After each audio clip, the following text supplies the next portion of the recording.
Queridos amigos, irmãos, que a paz de Jesus se faça em nossos corações. Nós hoje vamos iniciar um item do Evangelho, convidando a todos a refletir bastante no que a espiritualidade nos oferece, porque o item 8, Instruções dos Espíritos, a lei do amor. A lei de amor. O amor resume a doutrina de Jesus inteira, visto que esse é o sentimento por excelência. E os sentimentos são os instintos elevados à altura do progresso feito. Em sua origem, o homem só tem instintos. Quanto mais avançado e corrompido, só tem sensações. Quando instruído e depurado, tem sentimentos. E o ponto delicado do sentimento é o amor. Não o amor no sentido vulgar do termo, mas esse sol interior que condensa e reúne em seu ardente foco todas as aspirações e todas as revelações sobre-humanas. A lei de amor substitui a personalidade pela fusão dos seres, extingue as misérias sociais. Ditoso aquele que, ultrapassando a sua humanidade, ama com amplo amor os seus irmãos em sofrimento. Ditoso aquele que ama, pois não conhece a miséria da alma nem a do corpo, tem ligeiros pés e vive como que transportado fora de si mesmo. Quando Jesus pronunciou a divina palavra amor, os povos sobressaltaram-se e os mártires, ébrios de esperança, desceram ao circo. O Espiritismo, a seu turno, vem pronunciar uma segunda palavra do alfabeto divino. Estai atento, pois que essa palavra ergue a lápide dos túmulos vazios, e a reencarnação, triunfando da morte, revela às criaturas deslumbradas o seu patrimônio intelectual. Já não é o suplício que ela conduz o homem, condulo à conquista do seu ser, elevado e transfigurado. O sangue resgatou o espírito, e o espírito tem que resgatar da matéria o homem. Disse eu que em seus começos o homem só instinto possuía. Mais próximo, portanto, ainda se acha do ponto de partida do que da meta, aquele em que predominam os instintos. A fim de avançar para a meta, tem a criatura que vencer os instintos em proveito dos sentimentos, isto é, que aperfeiçoar estes últimos sufocando os germes latentes da matéria. Os instintos são a germinação e os embriões do sentimento. Trazem consigo o progresso, como a glande encerra em si o carvalho. E os seres menos adiantados são os que, emergindo pouco a pouco de suas crisálidas, se conservam escravizados aos instintos. O espírito precisa ser cultivado como um campo. Toda a riqueza futura depende do labor atual, que vos granjeará muito mais do que os bens terrenos. A elevação gloriosa é então que, compreendendo a lei do amor, que liga todos os seres, buscarei nela os gozos suavíssimos da alma, prelúdio das alegrias celestes. Paris, 1862.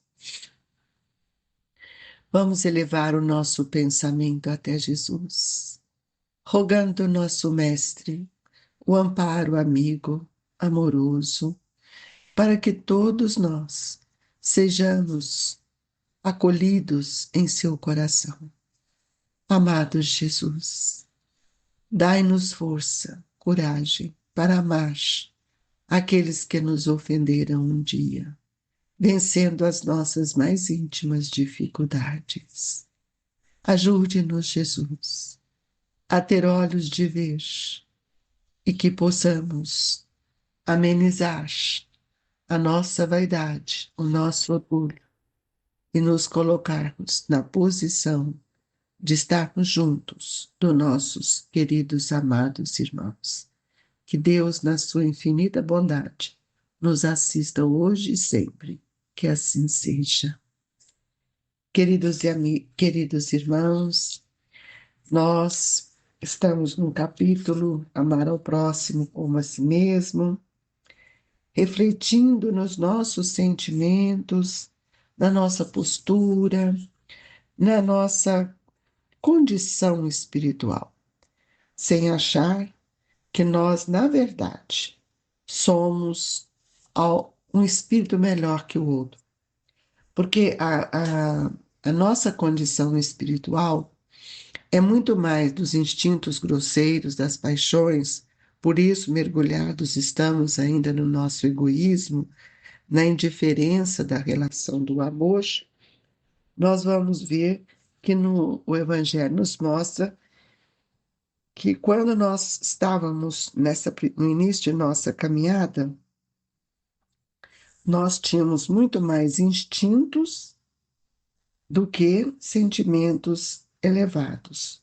E quanto mais avançado e corrompido, só tem sensações. Então, veja bem, nós passamos pelos instintos, perpassamos pelas sensações, e agora que estamos na época do avanço da inteligência, nós tínhamos que compreender a necessidade de modificar, de transformar os nossos sentimentos, que o Evangelho aqui nos chama a atenção, quando instruído e depurado tem sentimentos. Nós estamos a caminho deste sentimento, de depurar, mas ainda não temos depurado, porque guardamos ainda dentro de nós muitas mágoas, muitos rancores, muitas situações que parecem ser controvérsias disso tudo que nós estamos falando. Qualquer coisa nós nos sentimos ofendidos e articulamos pensamentos para que também possamos ofender o outro. Então, o que é o amor? O amor é esse sol interior, essa luz que condensa dentro de nós e que vai reunir todas as nossas aspirações para que nós possamos sair desses sentimentos grosseiros e avançar em direção ao bem, em direção à luz. E é importante que a gente observe que essa mensagem primeira, ela é nos dada pelo o espírito de Lázaro. E Lázaro passou tantas dificuldades, porque primeiro ele ainda estava nesse período de sensações, de que a alegria dele se vinha do prazer de roubar, de trair, de não ser honesto. Mas com a tomada de consciência que Jesus lhe dá a oportunidade, lhe chama para que ele tenha outro olhar para a vida, ele começa a sofrer muito, porque mesmo que ele sentisse todo esse valor que o bem lhe propôs, de estar com as pessoas com os olhos diferentes, aqueles que estavam à sua volta não acreditavam nessa mudança, nesse esforço que ele vinha fazendo para realizar. Então é por isso que nós estamos aqui falando hoje desse evangelho, neste evangelho, que a lei do amor, ela substitui a personalidade pela fusão dos seres, extingue as misérias sociais. É pelo amor que eu vou encontrar a, a fraternidade, a caridade. Porque não adianta eu falar de fraternidade se eu não sou caridoso. Não adianta eu falar de fraternidade se eu não tenho dentro de mim esse espírito divino que vai olhar para o outro com os olhos do amor. O amor é lei, o amor é a lei áurea. E nós precisamos compreender que todos nós estamos sendo convidados, desde o tempo de Jesus, há mais de 2000 anos, a perdoar aqueles que nos ofendem. Então, nós precisamos ver que todas as nossas dificuldades nos relacionamentos que trazemos são frutos da nossa inoperância mental no campo das conquistas dos nossos sentimentos. E o Evangelho nos fortalece quando nos diz ditoso ditoso é aquele que ama, pois não conhece a miséria da alma nem a do corpo. Quer dizer, quem ama, ele se entrega, ele ajuda, ele conversa com amor, não é com imposição, não é com mando. Então, quando Jesus ele fala do amor, porque ele veio para nos ensinar a amar, ele vivenciou este amor em todo sentido. O seu ensino se pautou no amor. Veja bem, quando ainda ele criança, ele pediu ao pai que lhe ensinasse e o trabalho que o pai, como carpinteiro, fazia. E ao lavrar a madeira, nós precisamos entender isso. Ao lavrar a madeira, ele estava tirando os nódulos, as arestas da madeira. E isso era uma lição grandiosa que nós precisamos tirar, porque nós precisamos também lavrar o solo dos nossos corações, tirar as impurezas que nele está. E agora não é com enxó, como Jesus fez e o Pai ensinou, no lavrar a madeira densa, grosseira. Nós agora estamos sendo convidados a lapidar. E para lapidar, eu preciso de ter um instrumento mais delicado. E o instrumento mais delicado que nós precisamos buscar, sem dúvida, é o pensamento harmonizado com a lei. Por isso, amigos, nós vamos ver que quando Jesus fala do amor, ele fala de uma forma que aqueles que estavam em sofrimento, que eram julgados, criticados, eles vão para as arenas para testemunhar a sua fé, porque a fé, ela vem de uma compreensão maior, da certeza daquilo que eles receberam do Cristo, na forma amorosa, eles acreditaram. Quem não tem amor, não tem fé. Porque o amor, ele remove as nossas dificuldades. E é por isso que Allan Kardec nos diz, o Espiritismo, a seu turno, vem pronunciar uma segunda palavra do alfabeto divino.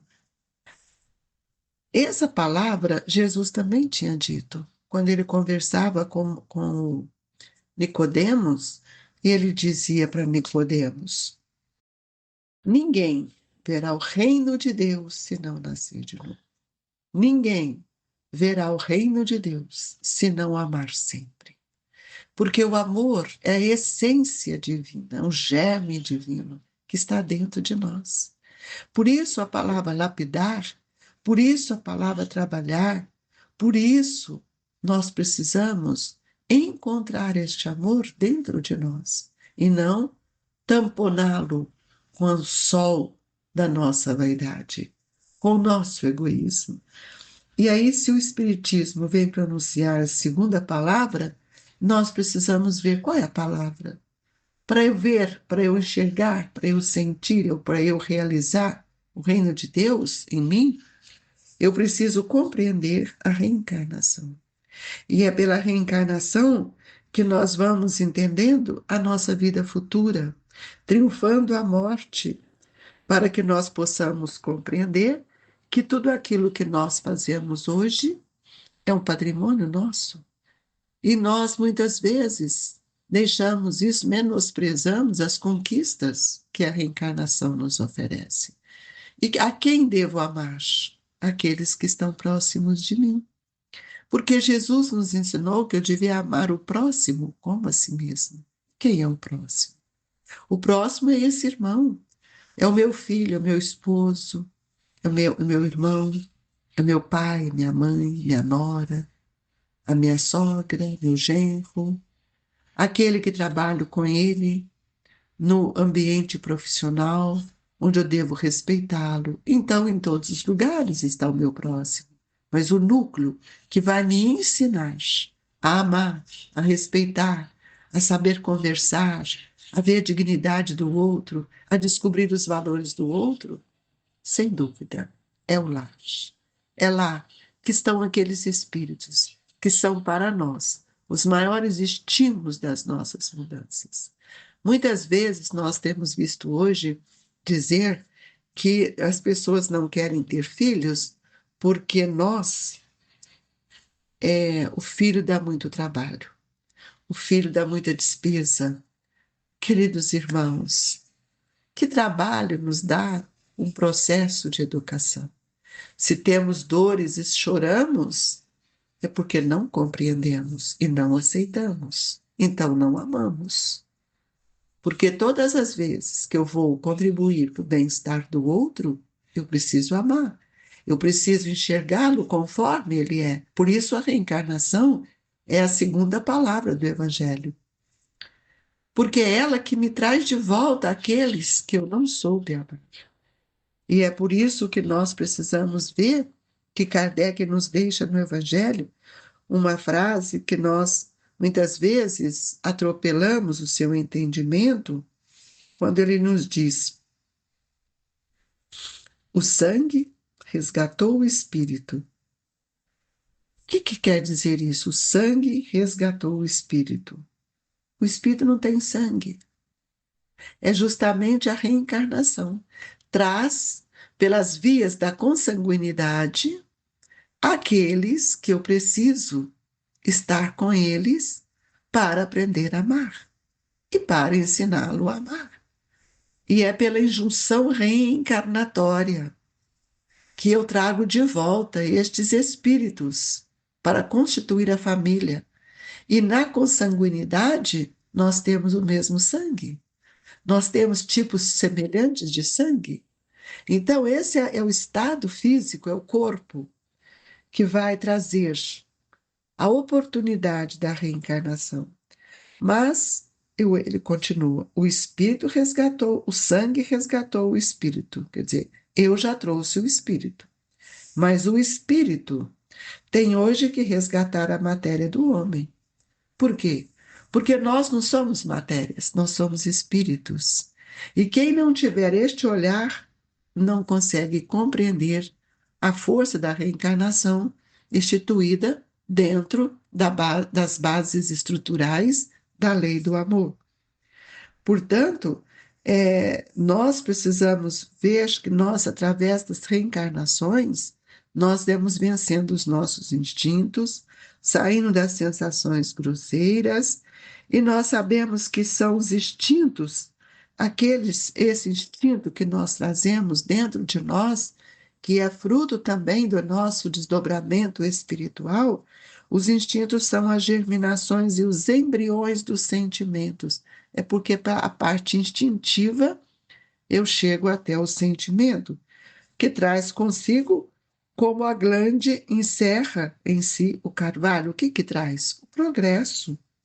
Então, quando nós estamos no nível de evolução mais adiantado, nós vamos emergindo pouco a pouco das crisálidas que conservam escravizados os instintos. Nós vamos saindo disso e vamos entendendo a grandeza da reencarnação, da grandeza deste momento que hoje estamos vivendo, especialmente quando o professor Eurípides nos convida a estudar o ser espiritual que sou.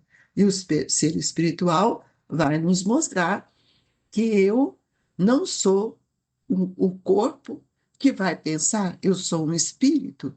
Temporariamente estou neste corpo, nesta identidade, mas retornarei à minha individualidade.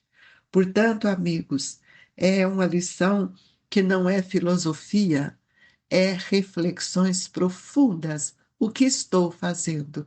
De que forma tenho amado aqueles que estão junto de nós? E nesta hora de prece, que é a hora do amor do Cristo para conosco, nós pedimos a Jesus, aos Espíritos amigos, que nos dão força, que nos dão coragem e que possa estender as suas mãos sobre nós, nesse gesto sublime de amor, que emana desses corações amorosos a sustentar as nossas conquistas no bem, nossos pensamentos. Jesus, que o passe nos fortaleça e que nós possamos envolver aqueles irmãos a quem tanto amamos, pedindo-te, Senhor, que leve o passe até eles, que eles possam receber nesse instante a dádiva do seu amor. Fluidifique as nossas águas, Jesus. Coloque nela, Mestre, todo o medicamento e que a paz, a alegria esteja conosco. Jesus, que seu olhar terno e doce envolva todos aqueles que ainda não compreenderam a força do amor como um processo de crescimento para todos nós. Que Jesus nos agasalhe no seu manto de amor e que os benfeitores amigos possam estar conosco. Recebam, queridos irmãos, as vibrações do Grupo Espírita Esperança e Caridade. Que o Senhor esteja conosco, hoje e sempre, que assim seja.